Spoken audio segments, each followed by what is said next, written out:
The US vehicle market share makes it clear that Americans prefer to buy Japanese cars for a number of reasons. Japanese automakers are among the most well-liked in America. In fact, 30% of all automobiles sold in the US are manufactured by Toyota, Honda, and Nissan. However, it appears the American admiration for Japanese cars is only one-sided. It seems the Japanese are not interested in buying American-made cars. Many American automakers have either left the country altogether or have barely remained. The largest car maker in the US, GM, only sold around 700 cars there in 2018. Therefore, what causes this imbalance? Let's talk about this. Industry analysts point the finger at Japanese customer preferences, unfavorable preconceptions about American vehicles, and the unique way Japanese buyers search for automobiles. First off, it appears that Japanese shoppers like purchasing Japanese automobiles. The majority of automobiles that are driven in Japan are produced locally. Although American automakers produce a wide range of automobiles, from sedans to pickup trucks, Japanese buyers are only drawn to the smaller, more compact models. Second, it is true that the Japanese vehicle import market represents a relatively tiny share of the overall market, around 6%. Additionally, it is true that American automakers seldom sell any vehicles in Japan. But a big reason for this is that they rarely attempt. American automakers frequently produce significantly larger automobiles that wouldn't comfortably fit on Japan's congested small roadways. In Japan, purchasing an automobile is often done in a very different way than in the United States. While Americans visit the showroom to choose their vehicle, Japanese buyers prefer to customize their own special vehicle. Additionally, Japanese auto dealerships offer superior customer service and unique facilities like coffee shops, making them far more consumer-friendly. This makes it considerably harder for American businesses to adapt to the Japanese car market. Additionally, Japanese buyers still associate American automobiles with the 1960s and 80s, when they were still widely available in Japan. These were subpar vehicles, and even now, Japanese buyers have a negative perception of the efficiency and dependability of American vehicles. Similar to the EU, Japan has a type approval system to authorize the sale of automobiles. This indicates that the government has verified that the cars adhere to safety regulations. However, in the US, automakers verify that their cars adhere to government safety regulations and take responsibility for doing so. Japan agreed to recognize additional American car safety standards and improve certification processes for imported automobiles during the Trans-Pacific Partnership, the Pacific Rim Trade Agreement that Mr. Trump abandoned after taking office. However, these agreements are now under doubt because of the United States' withdrawal. When it arrived in Japan in October 1995, the Cavalier wasn't the first American automobile to do so, yet it was one of the most anticipated at the time due to its right-hand drive and other modifications made with the Japanese market in mind.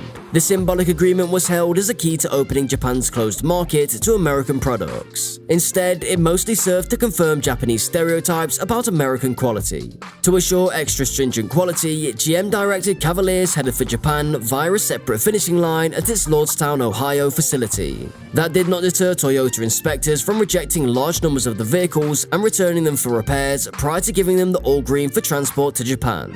American manufacturers have long been criticized for ignoring the obvious selling point that right-hand drive versions of their vehicles are available in a country where the driving lane is on the left. European brands advertise aggressively and have tailored their products more for Japan. Jeep, which accounted for over half of all American vehicle sales in Japan last year, is the most popular American brand there.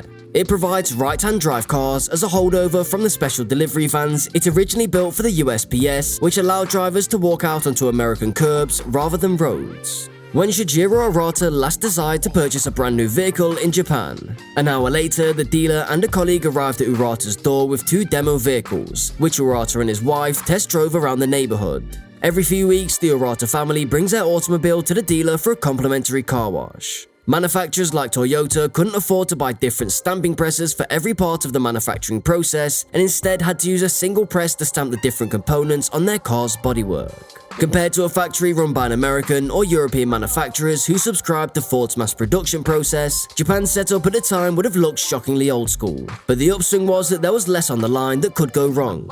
Furthermore, there was minimal space for error, and this was known to the automobile workers in Japan. When factory employees discovered a mistake, they could halt the entire manufacturing process and rectify it before it had a chance to affect the construction too much. On a mass production line, however, the process never halted and problems were only addressed after the automobile had left the line, after which time several defects may have evaded detection.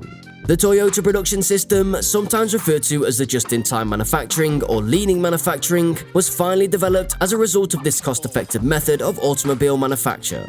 The Toyota industrial system, which was essentially a collection of socio-technological regulations, sought to increase productivity and decrease waste in Japan's industrial facilities. Ironically, an American named W. Edwards Deming, who was brought to Japan to assist in the reconstruction of the country following World War II, was the one who actually invented the Toyota production system. Deming was of the opinion that continuous quality improvement, as opposed to merely manufacturing vast numbers of cars, would make it simpler to achieve sustainable development. Japan's automobile sector was completely reconstructed. To cut down on transportation costs and delays, the production facilities themselves were situated near major component suppliers. This gave Japanese firms a lot more manufacturing flexibility. Toyota only produced what was required when it was required, and only in the amount that was required in order to minimize wastage and unneeded expenses. This is in contrast to mass manufacturing lines that churn out innumerable automobiles. The mechanical design of Japanese automakers' vehicles also tended to be particularly user-friendly.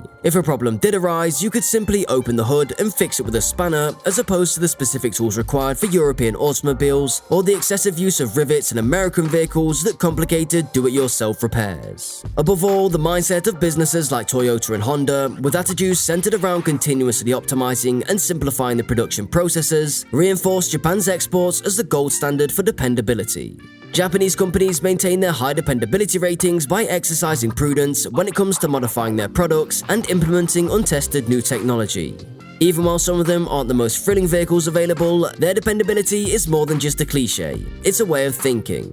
Japanese automobiles make up more than 95% of all vehicles sold in the nation. The remainder is made up of imports, the majority of which are expensive European sports cars and luxury automobiles. The Japanese have precise wants, which contribute to this. One issue is how cramped the space is. These so-called kei cars, which are tiny vehicles chosen by drivers who must navigate congested cities and tight streets, are widely popular in Japan. Only kei cars account for 40% of the Japanese market, but American automakers don't produce them. On the other hand, Americans are known for producing excellent large cars, notably huge sports utility vehicles and pickup trucks. American automakers own lines of small cars, which are frequently still larger than their Japanese counterparts, have recently been reduced in production or even discounted outright. In reality, many Japanese cars marketed in America, from sedans like the Toyota Camry to pickup trucks, aren't even all that well liked in Japan.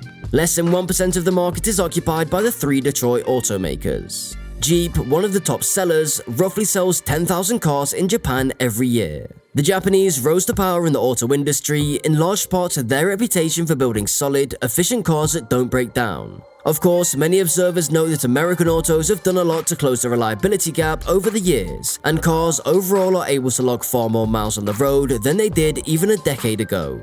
And US automakers are adamant that they'd be better able to compete in Japan if the country removes barriers that make doing business difficult. Tariffs, which are non-existent, and non-tariff obstacles are not the issue, and there is still the question of whether major American companies like Ford, GM, and Chrysler will wind up selling only trucks and massive SUVs in the US, or if they have the ability and desire to cater to the demands of customers in other countries. None of this is practiced by American automakers, and they've never even attempted it. Is it surprising that not many automobiles are sold there? Comment down your opinions on the same. Thanks for watching the video. If this video has helped you, please give it a thumbs up and subscribe to our channel. And don't forget to click that bell icon so you get the notifications on time. See you in the next video. Goodbye.